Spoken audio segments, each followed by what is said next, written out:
Salve pessoal, bem-vindos ao canal Pensamento e Vida.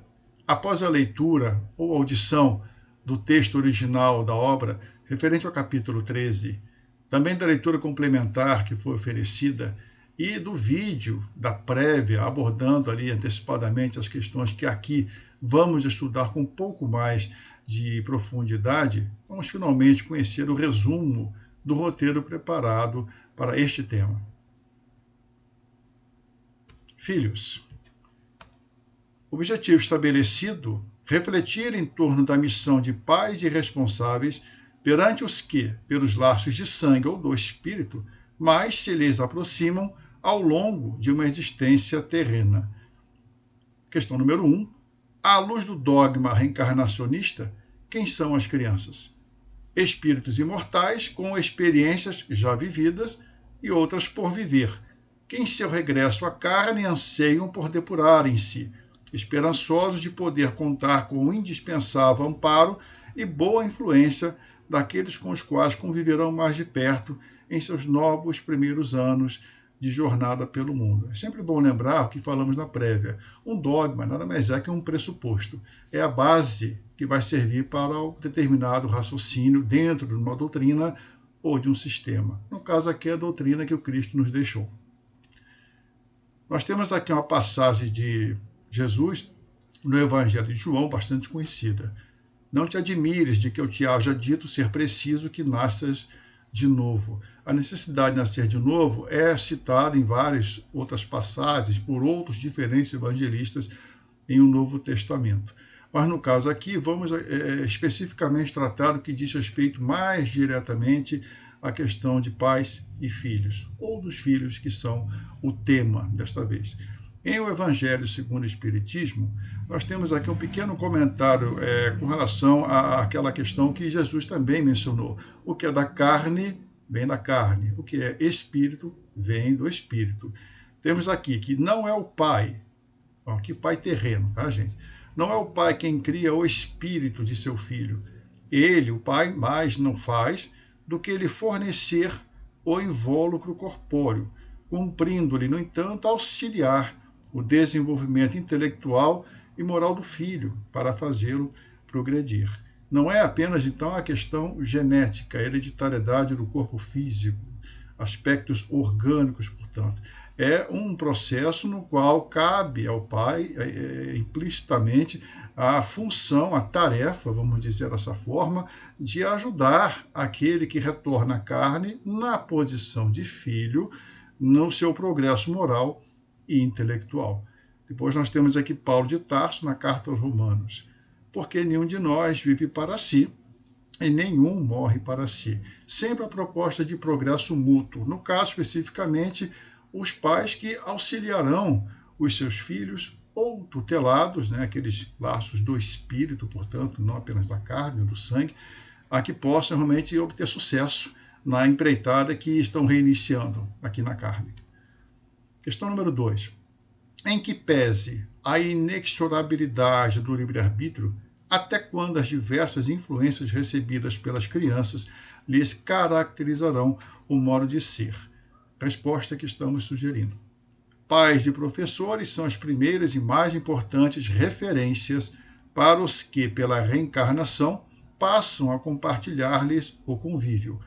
Daí porque, não raro, procuram esses últimos imitar os primeiros, desde os trejeitos até a forma de falar, pensar e agir. É esse um processo de duração indeterminada que não necessariamente se encerra quando, no mundo, o encarnado reassume integralmente sua identidade, mas que muito poderá colaborar na sua melhoria ou desventura, dependendo da natureza do que lhe tiver sido oferecido. Nós temos aqui a passagem também de Jesus, em Mateus, no caso. Ora, se um cego guiar outro cego, ambos cairão no barranco. É inevitável a lembrança aqui do que asseverou Paulo de Tarso, que compreendeu Jesus, bem antes de nós, que ainda estamos nesse caminho. Aqui é importante ressaltar que tipo de influência será passada aos filhos por aquele que tem cegueira ou dificuldades para enxergar. Se, por outro lado, a criança, o ser que reencarna, já tem as suas próprias, o que é natural, como dissemos aí não faz muito tempo, todos nós já erramos e continuamos a errar em função das nossas imperfeições. Agora, vamos imaginar se ambos são cegos. Se pelo menos um deles não enxergar melhorzinho, os dois vão para o barranco.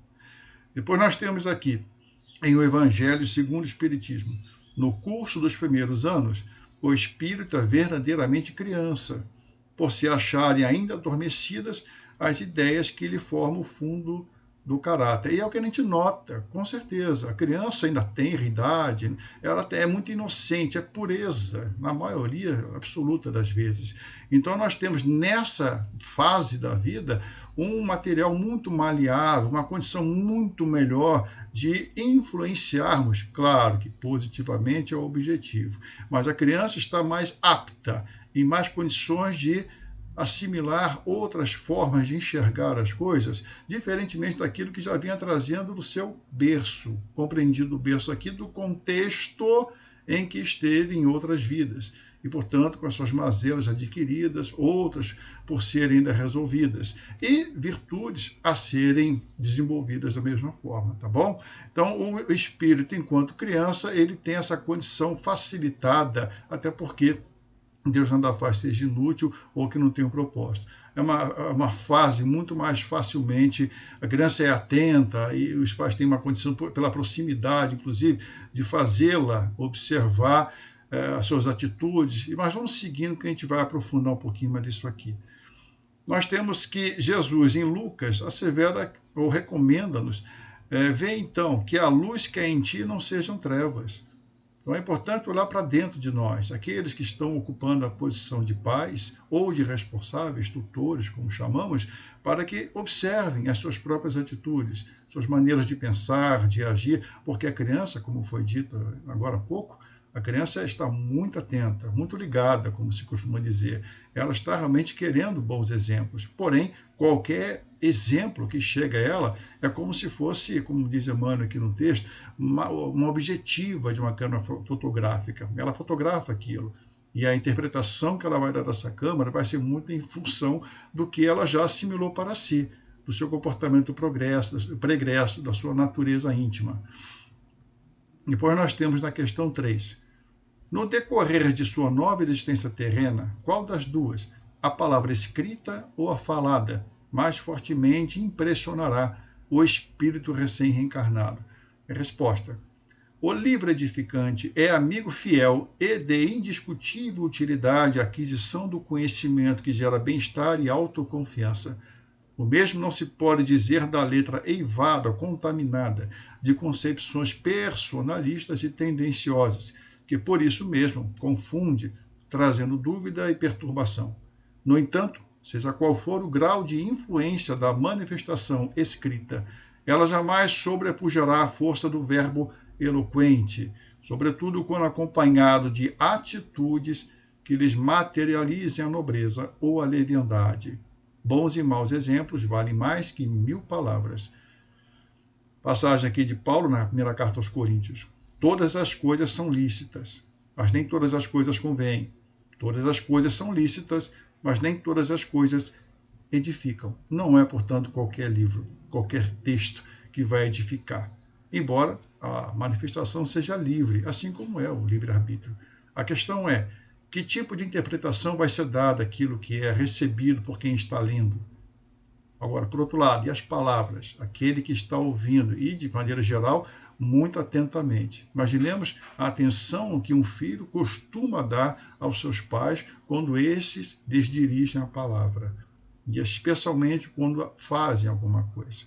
Então, essa atitude, embora livre de todos, é importante saber quais delas edificam e que, portanto, devem ser transmitidas naturalmente, e os filhos vão se encarregar naturalmente também de capturá-los e fazer o uso que bem entenderem ao longo do tempo.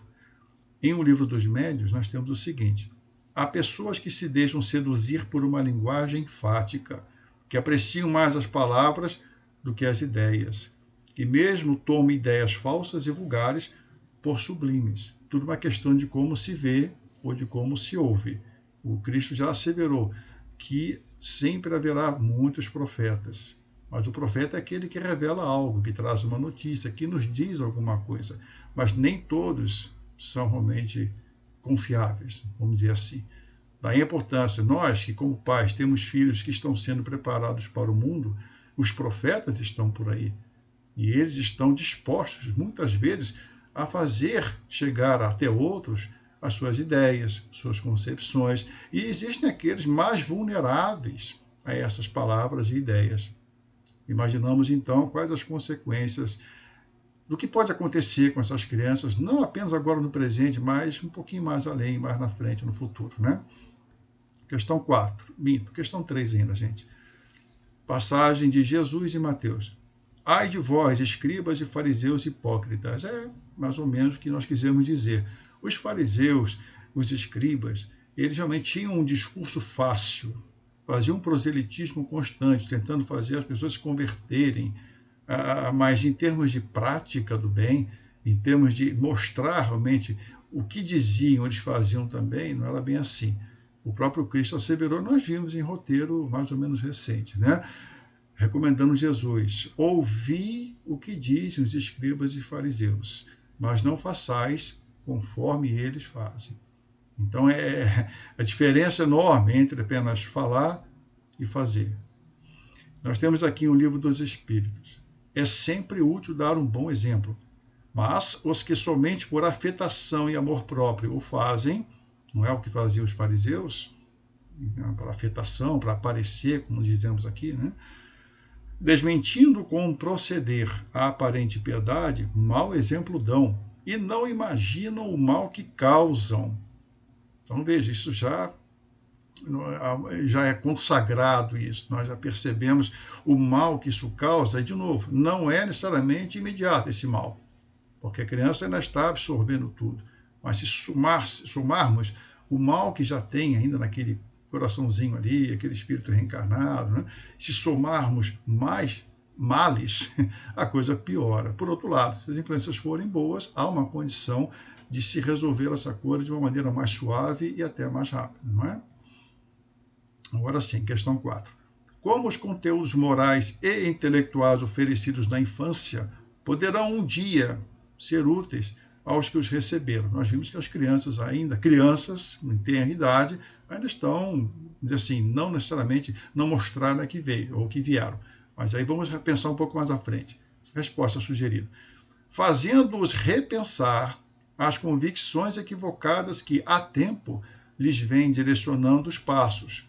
A esperada mudança, contudo, nem sempre é possível em curto prazo. Resignemos-nos diante da certeza de que, por mais nobre seja a intenção e maior o empenho dos pais e demais interessados, não lhes cabe realizar o que compete exclusivamente aos seus tutelados. Podem, todavia, oferecer-lhes o que vieram ao mundo buscar, enquanto aguardam pelo dia em que, felizes, colherão os méritos pela missão bem realizada. Evangelho de Mateus, em que Jesus fez a citação da parábola do semeador. Aquele que semeia saiu a semear. E nós temos aqui em o Evangelho segundo o Espiritismo uma manifestação com relação a essa mesma parábola. A parábola do semeador exprime perfeitamente os matizes existentes na maneira de serem utilizados os ensinos do Evangelho. Quantas pessoas há, com efeito, para as quais não passa ele de letra morta, e que, como a semente caída sobre pedregulhos, nenhum fruto dá. É claro que não estamos aqui apenas nos referindo ao texto evangélico, embora belíssimo, de profundidade imensa, mas vamos entender as sementes que os pais, e claro, uma analogia aqui dentro do possível de ser feita, as sementes que os pais estão jogando ou semeando para que os seus filhos possam fazê-las florescer e dar frutos, qual é a natureza dessas sementes? Por outro lado, cabe também à criança, ao espírito, fazer bom uso dessa semente. No caso aqui, a semente caiu em pedregulhos, essa aí certamente não vai dar fruto. Então, os pais têm sim o dever de passar boas sementes, né? Plantar boas sementes, mas daí acharmos que isso quer dizer que certamente vai dar tudo certo. Não é bem assim, porque a criança também, assim como nós, tem o seu livre-arbítrio. Mas sempre é bom incentivarmos, insistirmos, porque o progresso é inevitável. Questão 5. Quais são as virtudes que pais e tutores devem transmitir aos que estão sob seus cuidados? Resposta sugerida. Frequentemente, as mesmas que lhes cabe desenvolver em si mesmos. A sabedoria divina nos posiciona onde devemos estar, a fim de que o esforço individual se converta em benefício coletivo. Todos podem e devem ser úteis conforme suas capacidades. É por isso que, na função de educadores em constante aperfeiçoamento, ora ensinamos, ora aprendemos, ainda que, por orgulho, defendamos a ideia de que sempre temos mais a dar do que a receber. Para todo final de existência terrena, há um encontro marcado entre professores aprendizes e alunos docentes, com a alegria do dever cumprido, ou com a amargura do tempo mal aproveitado. Paulo de Tarso, de novo, na primeira carta aos Coríntios.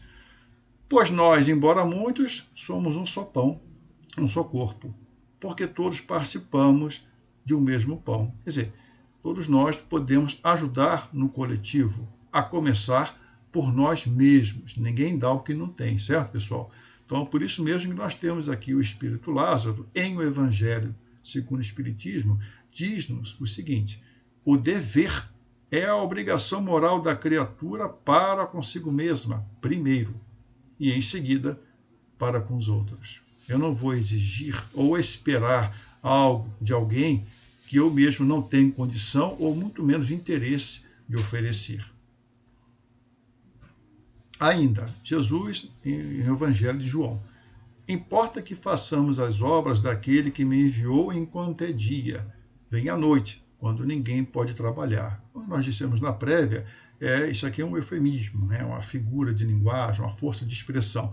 Mas é muito interessante e válida, porque o dia seria enquanto estamos na oportunidade. Se a oportunidade não for aproveitada, nós teremos esse prejuízo, vamos dizer assim, esse desperdício de tempo, de oportunidade mesmo, de podermos ter sido úteis e não o fomos, ou darmos menos do que poderíamos dar. É claro, cada um tem seus limites, por isso dito no texto aqui, na resposta sugerida. Cada um dentro das suas capacidades, mas o que vale é sempre a consciência do dever cumprido.